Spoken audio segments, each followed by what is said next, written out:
Hostel में दोस्तों के साथ रात को 2 बजे तक पार्टी करी थी, हैं? घर पे बैठ करके मोबाइल लेकर के रात भर रीलें देख रहे थे, है ना? शोना बाबू के साथ चैटिंग कर रहे थे। शोना बाबू से जो चैटिंग हुई उसकी अपडेट अपने दोस्त को दे रहे थे। भाई आज तो गजब हो गया भाई, देख तेरे भाई ने क्या कर दिया, मचा दिया आज तो तेरे भाई ने यार। भाई सबसे पहले तो तुम ये भूल जाओ कि तुम्हें कुछ आता है। सर सच में आपने सही कहा था। उस समय वो जो फेज जब मैंने आपसे बात की थी तब मैं ओवर कॉन्फिडेंस में था, लेकिन आज मैं आपको कह रहा हूँ कि मैं कॉन्फिडेंस 4th रैंक आया था एम्स के अंदर। इस तरह की मेंटरशिप करने से आप बहुत आगे बढ़ोगे।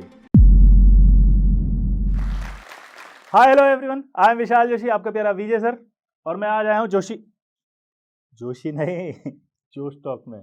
जोशी तो मैं हूँ, विशाल जोशी, विजय सर। इतने सालों से जो भी बच्चों को हमने आज तक मेंटर किया है उसमें काफ़ी सारी प्रॉब्लम जो हमने फेस की है, नीट के बच्चों को लेके जो मेरे साथ बात करते हैं काफ़ी सारे बच्चे, वो क्या करते हैं वो मैं बताता हूँ। नीट के बच्चे को सबसे बड़ी प्रॉब्लम आती है, एक तो फिजिक्स के क्वेश्चन समझ में ही नहीं आते, फिजिक्स ऊपर से निकल जाती है। फिजिक्स में कैसे करें कि हम अच्छी रैंक ला पाएं, तो उसके लिए एक आपको बहुत ही तगड़ी एक ऐसी टेक्निक बताने वाला हूं जो आपकी लाइफ बदल देगी। देखो भाई, सबसे बड़ी बात है, आपको जो नीट में दिक्कत आती है वो 2 ही सब्जेक्ट हैं, एक तो फिजिक्स हो गया और एक आपका फिजिकल केमिस्ट्री हो गया। केमिस्ट्री में ऑर्गेनिक इनऑर्गेनिक तो हमें इतनी अच्छी लगती है कि मजा आ जाता है, क्योंकि हम सब याद कर लिया और सीधा क्वेश्चन उठ के आ गया। लेकिन फिजिकल केमिस्ट्री में और फिजिक्स में बड़ी बैंड बज जाती है, क्योंकि कैलकुलेशन करनी पड़ती है। तो इसके लिए सबसे बड़ी निंजा टेक्निक बता रहा हूं कि सबसे पहले आपको कुछ नहीं करना, आपको फिजिक्स के अंदर जो भी थ्योरी सर ने पढ़ाई उसको अलग पढ़ना है, और जो भी न्यूमेरिकल्स कराए गए हैं वो आपको एक अलग से लिखने हैं। आपको अपने फिजिक्स के नोट्स को 2 टुकड़ों में तोड़ना है, एक थ्योरी वाले और एक आपको सिर्फ न्यूमेरिकल्स। और न्यूमेरिकल के फॉर्मूले जहां जहां लिखवाए उनको याद करना है। जैसे ही वो आप उनको याद कर लोगे, फॉर्मूलाज को आप याद करके आप प्रीवियस ईयर के जो फिजिक्स के उस टॉपिक के या उस चैप्टर के क्वेश्चंस आए हैं उनको सॉल्व करना शुरू कर दो। जैसे आप ये सॉल्व करना शुरू करोगे तो आपकी फिजिक्स ऑटोमेटिक अच्छी होने लग जाएगी, क्योंकि आपको ये पता चल जाएगा कि आप जो सवाल कंफ्यूज हो रहे थे, आपने जो वन टाइम में वो सवाल किया फर्स्ट टाइम में, वही सवाल आप देखोगे तीसरे चौथे साल में आपको फिर से मिल जाएगा।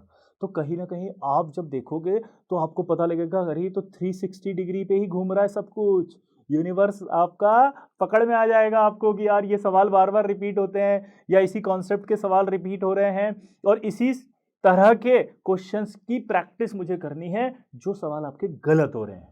ये निंजा टेक्निक मैंने इतने सारे डॉक्टर्स को बताई है जो मेरे से पढ़ते हैं, मेरे यूट्यूब चैनल पे पढ़ते हैं, फ्री में पढ़ते हैं। कई सारे बच्चे बोलते भी है कि सर आप और ज़्यादा मेंटरशिप हमें दो, और ज़्यादा गाइडेंस दो, और ज़्यादा हमारे बारे में बताओ।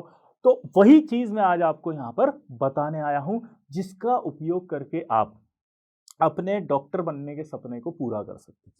फिजिकल केमिस्ट्री की बात करें, फिजिकल केमिस्ट्री में भी आपको क्या करना है, फिजिकल केमिस्ट्री में सबसे ज़्यादा प्रॉब्लम आती है मोल, क्योंकि मोल हो जाता है गोल। जैसे ही हम नीट के विद्यार्थी पढ़ने लगते हैं मोल, तो हो जाएंगे गोल, बिल्कुल एकदम केमिस्ट्री गोल होने लग जाती है। लेकिन ऐसा नहीं करना है, सबसे पहले मोल के अंदर आपको कंसंट्रेशन टर्म्स को लिख के याद करना शुरू करना है। ऐसा मेरे कई सारे स्टूडेंट्स ने किया जो कि आज डॉक्टर बन चुके हैं। अब बात आती है कि लास्ट मोमेंट में कैसे अपने आप को मोटिवेटेड रखें। तो सबसे पहले मैं हमेशा बोलता हूं, भाई देखो, सिंपल सी बात बताता हूँ, आप उम्र के उस पड़ाव पे हो जिस पड़ाव पे हमें पढ़ना भी है, और उस पड़ाव पे हमें अपने आप को संभालना भी है, और उस संभालने के दौरान आपको फोकस भी रखना है, आपको कंसंट्रेशन भी रखना है, कंसिस्टेंसी भी मेंटेन रखनी है, और सबसे इंपॉर्टेंट बात, लक्ष्य भी पाना है। तो यार ये सब चीज़ें तो नहीं हो सकती। आपको मान लीजिए खजाने के अंदर हमने भेज दिया और आपको बोला कि जाओ तुम्हारी मर्जी हो, जो सारा खजाना लूट लो, तो क्या आप सारा खजाना लूट पाओगे? नहीं। उस समय हम क्या करते हैं, हम वही चीज़ें उठाते हैं जो हम उठा सकते हैं और जो सबसे कीमती होती हैं। आप समझ रहे हैं इस बात को? अगर ये एग्जाम्पल आपके दिल की गहराइयों में उतर जाए ना, तो शायद आप अपने डॉक्टर बनने के सपने को पूरा कर सकते हैं। तो आप उन महंगी चीज़ों को ही उठाओगे, और महंगी में भी उन्हीं चीज़ों को उठाओगे जो आप उठा सकते हो। तो इसी तरह से जो मैंने कहा, आपसे आपको चुनना पड़ेगा कि आप अपने सोना बाबू के साथ आगे जाना चाहते हैं लाइफ में, आप अपनी डॉक्टरी के साथ आगे जाना चाहते हैं। तो दोनों में से आपको जो महंगा है वो चुनना पड़ेगा और जो आपके लिए फायदेमंद है वो चुनना पड़ेगा। तो सबसे पहले आपको, अगर आपका डॉक्टर बनने का सपना पूरा करना है तो सोना बाबू के चक्कर से बाहर निकलना है। आज ही बोल देना इट्स ओवर, पहला। दूसरा, सोशल मीडिया एडिक्शन से दूर रहना पड़ेगा। सोशल मीडिया एडिक्शन के साथ आप चाहें कि आप डॉक्टर बन जाएं तो ये पॉसिबल ही नहीं है। तीसरा, बायोलॉजिकल क्लॉक सिस्टम। भाई बायोलॉजी के स्टूडेंट हो, आपको तो सबसे ज्यादा पता होना चाहिए बायोलॉजिकल क्लॉक सिस्टम। नीट की तैयारी में बायोलॉजिकल क्लॉक सिस्टम का रोल दुनिया में सबसे बड़ा महत्वपूर्ण होता है, बिकॉज हमें बायोलॉजी पूरी याद होनी चाहिए, एक एक चीज। अब बायोलॉजिकल क्लॉक सिस्टम को डेवलप कैसे करना है? पूरे दिन को 3 टुकड़ों में तोड़ो, एक फिजिक्स, एक केमिस्ट्री, एक बायोलॉजी। और उसमें सबसे इंपॉर्टेंट चीज जो आपको करनी है, आपको पढ़ते समय इस तरह की टेक्निक अपनानी कि जो आपको लगे पूरे दिन में सबसे ज्यादा एक्टिव टाइम है आपका, उस एक्टिव टाइम में आप उस सब्जेक्ट को पढ़ो जो आपका लीस्ट इंटरेस्टिंग है। क्योंकि लीस्ट इंटरेस्टिंग एक्टिव टाइम में पढ़ोगे तो आप बहुत अच्छा कर लोगे। ठीक है। उधर जब आप लीस्ट इंटरेक्टिव हैं, मतलब बिल्कुल आपका मन नहीं कर रहा, उसमें तो आपने मोस्ट एक्टिव पढ़ लिया। और जब आप मोस्ट एक्टिव हैं तो उस समय आप लीस्ट सपोर्टिव वाले को पढ़ें। समझ रहे बात को आप? ठीक है। तो ऐसा करने से आप बहुत ज्यादा फोकस्ड होकर के पढ़ पाएंगे हर चीज को, क्योंकि आपका फोकस बढ़ेगा, कंसंट्रेशन बढ़ेगी, आपकी जो सवालों को सॉल्व करने की एक्यूरेसी है, सबसे इंपॉर्टेंट चीज होती है एक्यूरेसी। क्योंकि हम सवाल तो कर लेते 100 में से, साहब मैंने तो 100 अटेम्प्ट किए, लेकिन हुआ क्या? 10 सही, 90 गलत। हे भगवान, ये कैसे हुआ? तो क्योंकि एक्यूरेसी बिल्ड नहीं करी हमने during the preparation.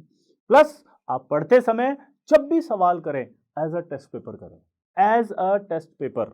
Test paper जैसा होता है वहां पे हमारा नीट में, वही तरीका आपको प्रैक्टिस करते समय रखना है घर पे, ताकि टाइम लिमिट में आपको क्वेश्चंस करने की आदत बन जाए। क्योंकि अगर टाइम लिमिट में आपको आदत नहीं बनी ना क्वेश्चंस करने की, तो आप वहां पर भी पेपर छोड़ दोगे। तो सबसे बड़ी दिक्कत पेपर छूटने की होती है कई बच्चों की। तो टाइम लिमिट का आपको बहुत ज्यादा ध्यान रखना है। ठीक है। और इन सारी टेक्निक्स के बाद जब आप अपना सिलेबस कंप्लीट करें तो रिवीजन को भी आपको एक इंपॉर्टेंस देनी है। इसके लिए आपको छोटे छोटे नोट्स हमेशा बनाते रहें।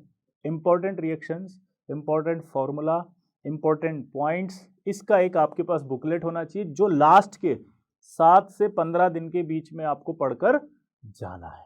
7 से 15 डेज वो बहुत इंपॉर्टेंट होते हैं लास्ट के, क्योंकि वो 15 दिन जो होते हैं ना, वो पूरे हमारी प्रिपरेशन को ब्रशअप करने के लिए बहुत इंपॉर्टेंट होते हैं। अब प्रॉब्लम क्या आती है? जैसे बच्चा आता है, सर मैं पढ़ता तो बहुत हूँ लेकिन याद नहीं रहता। अरे सबसे बड़ी प्रॉब्लम यही है, सच्चाई बता रहा हूँ, पढ़ते तो बहुत हैं पर याद ही नहीं रहता। याद क्यों नहीं रहता? क्योंकि आपके दिमाग में बहुत सारी चीजें चल रही होती है।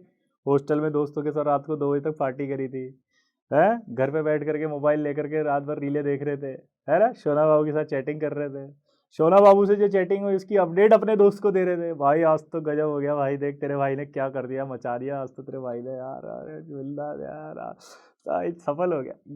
ये सब करने के बाद जब सुबह क्लास होती है, क्लास के बाद आके टीचर से बोलते हैं कि सर वो याद नहीं रहता। भाई याद कैसे रहेगा? कोई चीज पहले से ही भरी हुई है, उसमें तुम कुछ डाल रहे हो तो बाहर ही निकलेगा ना वो तो। पॉइंट है कि नहीं है? तुम खुद बताओ, अपने दिल से पूछना आज। ये सुनने के बाद जो बात मैंने बोली, आप सेल्फ एनालिसिस करना कि क्या मैंने सच बोला, क्या सही बोला। अगर हाँ तो जरूर आप हमें बताएं कि क्या ये सही है। यार कोई चीज पहले से भरी हुई उसमें कैसे कुछ जाएगा, वो तो बाहर ही निकलेगा। और हमने भरा हुआ है उसमें डिस्ट्रैक्शन, डिप्रेशन, डिमोटिवेशन, सोना बाबू, ठीक है, उसकी बातें, दिन भर उसके बारे में सोच रहे हो, अब फिर चाह रहे हो कि आप उसमें कंटेंट भी आ जाए और डॉक्टर बनने का सपना भी आ जाए। समझ रहे हो? तो वो पॉसिबल नहीं होता, इसलिए भूल जाते हैं। दूसरी बात, सर मैं जब एग्जाम में जाता हूँ तो नर्वस हो जाता हूँ। नर्वस हो जाता हूँ, क्यों हो जाता हूँ बताओ? क्योंकि आपने गलती क्या करी कि आपने क्लासें सारी अटेंड करी हैं, ध्यान से सुनना जो मिस्टेक है, और वो क्लासें अटेंड करने के बाद आपने घर पे होमवर्क जो दिया टीचर ने वो किया ही नहीं। और होमवर्क अगर किया है तो उसकी टेक्निक भी मिस्टेक है। वो होमवर्क आप कैसे करते हो? अपने मन से, अपने टाइम लिमिट में। पेपर होता है मॉर्निंग में, हम सारा होमवर्क करते हैं नाइट में। तो बायोलॉजिकल क्लॉक सिस्टम ही चेंज हो चुका है। आपने अपने दिमाग को तो विकसित रात में ज़्यादा कर लिया सोचने के लिए, और सुबह आपने सोने के लिए विकसित कर लिया। अब सुबह तो आप सो रहे हो और रात में आप जग रहे हो। तो अगर जो भी नीट का पेपर होगा रात में, अगर तब तो अच्छा हो जाएगा। सुबह तो आप सोए हुए हो, थके हुए हो, लिथार्जिक हो, आंखें चल रही है, हेडेक हो रहा है। यानी कि कुल मिला के आप अपनी बॉडी को उसके कंफर्ट जोन के अगेंस्ट काम करने के लिए कह रहे हो, इसलिए आपकी प्रोडक्टिविटी कम आ रही है। तो प्रोडक्टिविटी को बचाना इसलिए नहीं हो सकता। तो प्रोडक्टिविटी को बचाने के लिए आपको हमेशा जब भी होमवर्क मिले वो आपको उन्हीं टाइम लिमिट में करना है जिन टाइम लिमिट में आप वहां पर पेपर करते हैं, और उसी टाइम पर आपको खत्म करना है जब वहां पेपर खत्म करो। ऐसा करने से आपका पेपर कंप्लीट होने लग जाएगा। एक स्टूडेंट है, उसकी आपको एक छोटी सी कहानी सुनाता हूँ। वो फ़ोन पे ही, मतलब ऐसे मिला नहीं कभी मुझसे, आप बिलीव नहीं करेंगे, मेरा नंबर उसने कहीं से अरेंज किया और अरेंज करके मुझे फ़ोन किया कि सर मैं एक जगह पढ़ता हूँ, वहाँ के मैं टॉप बैच में हूँ और मेरे को ऐसा लगता है कि सर मुझे जो है अब टॉप रैंक लानी है और मैं दुनिया का बहुत बड़ा डॉक्टर बनना चाहता हूँ, बस आप मुझे गाइड कर दो। मैंने कहा अच्छा बिल्कुल कर दूंगा। हमारा कभी मिलना नहीं हुआ, कॉन्वर्सेशन सिर्फ फ़ोन पर हुआ। मैंने कहा ठीक है। मैंने उससे पूछा भाई एक बार बताओ कितने घंटे पढ़ते हो? कि सर जब मन करता है पढ़ लेता हूँ। मैंने कहा वेरी गुड। मैंने कहा टेस्ट में नंबर कितने आते हैं? बोला 720 में से ऑलमोस्ट मेरे जो है वो 650 690 ऐसा अचीव कर लेता हूँ। अब मैं ट्राई कर रहा हूँ 720 आउट ऑफ 720 का। मैंने कहा अच्छा। मैंने कहा आपने जो है वो अभी तक कैसे किया? सर मैंने 1 साल पहले ही कोर्स कंप्लीट कर लिया था, that's why I am sure कि मैं कुछ अच्छा कर लूँगा। मैंने कहा एग्ज़ाम कब है अपना? तो बोला सर मेरा एग्ज़ाम जो है वो तो अभी 4 महीने बाकी है, उन 4 महीनों के अंदर मेरा एग्ज़ाम होगा। तो मैंने कहा अभी कितने घंटे पढ़ रहे हो? सर मैंने अभी क्या रिवीजन कर लिया, तो मैं ज़्यादा से ज़्यादा प्रैक्टिस पर ध्यान दे रहा हूँ, इसलिए मैं 5-7 घंटे की प्रैक्टिस करता रहता हूँ और अच्छे-अच्छे सवाल कर रहा हूँ नए-नए। और सर मैं है ना एक्चुअली मैं अच्छी रैंक ला रहा हूँ, इसलिए मैं जेईई मेंस के भी क्वेश्चंस कर लेता हूँ और जेईई एडवांस के भी क्वेश्चंस प्रैक्टिस कर लेता हूँ फिजिक्स में, ताकि मेरा फिजिक्स वहाँ स्ट्रांग हो जाए। अब मैंने उसको कहा तुम मुझसे सच में मेंटरशिप चाहते हो? बोला हाँ सर। तो मैंने कहा भाई सबसे पहले तो तुम ये भूल जाओगे तुम्हें कुछ आता है। अगर आप ये सोच के पढ़ोगे कि सब कुछ आता है तो तुम क्या कर रहे हो, और लाने के चक्कर में फंस गए। जबकि और नहीं होता है, जितना है वो उतना अच्छा होना चाहिए, उससे सिलेक्शन होता है। क्योंकि आपको कंटेंट आता है, लेकिन अगर आपका पेपर ही छूट गया तो क्या करोगे? क्वेश्चन ही नहीं कर पाए तो क्या करोगे? इसलिए आपको सबसे पहले सिर्फ एक काम करना है, वो ये कि आपको ये भूलना है कि आपको कुछ आता है। इसके बाद आपको ये करना है कि जितना तुमने पढ़ा उसको क्रॉस चेक करना है। विदाउट क्रॉस चेकिंग तुम ये कैसे मान लेते हो कि तुम्हें आता है? 720 आउट ऑफ 720 लाना है तो उसके लिए पहले क्रॉस चेक करो। जो चैप्टर तुम्हें अच्छा लेता है उसके सारे नीट के सवाल उठाओ और उसके करो, और उसमें सारे सही होने चाहिए। एक सवाल गलत हुआ तो क्यों हुआ, इसके लिए आपको आइडेंटिफाई करो और एक रजिस्टर बनाओ। ये सवाल क्यों गलत हुआ? सिली मिस्टेक से हुआ, कैलकुलेशन मिस्टेक से हुआ, लर्न नहीं किया था, रिवाइज नहीं किया था, याद नहीं था, भूल गया, लिखो। और ये अगली बार जब आप दूसरे चैप्टर में करो तो ये मिस्टेक्स ना करो। इस तरह की मेंटरशिप करने से आप बहुत आगे बढ़ोगे और यही मेंटरशिप आपको लेकर जाएगी नीट के अंदर अच्छी रैंक लाने के लिए। अब उसने ये फॉलो करना शुरू किया और आप बिलीव नहीं करेंगे कि बहुत ही जल्दी वो अपने आप को इंप्रूव करता गया। और उसने फिर बाद में ये जो बोला कि सर सच में आपने सही कहा था, उस समय वो जो फेज जब मैंने आपसे बात की थी तब मैं ओवर कॉन्फिडेंस में था, लेकिन आज मैं आपको कह रहा हूं कि मैं कॉन्फिडेंस में। 4th रैंक आया था एम्स के अंदर और मुझे वो मिला, आप बिलीव नहीं करेंगे, मुझे वो मिला किसी होटल के अंदर और उसने पाँव छुए और पाँव छूने के बाद मेरे रोंगटे खड़े हो गए। मैंने कहा क्या हो रहा है यार, ये पाँव छू के उसने बोला मैं वही स्टूडेंट हूँ जिसकी 4th रैंक आई, आपने गाइड किया था, आपको नहीं पता पर मैं आपको जानता हूँ और मैंने आपकी बुक से भी काफ़ी सारे क्वेश्चन सॉल्व किए हैं। और सर आपकी बुक जो है वो मेरे को बहुत मोटिवेट करती है, आपकी इतने अच्छे कॉन्सेप्ट से आपने वो किताब बनाई है कि उस बुक की वजह से मेरा सारा काम निकल गया।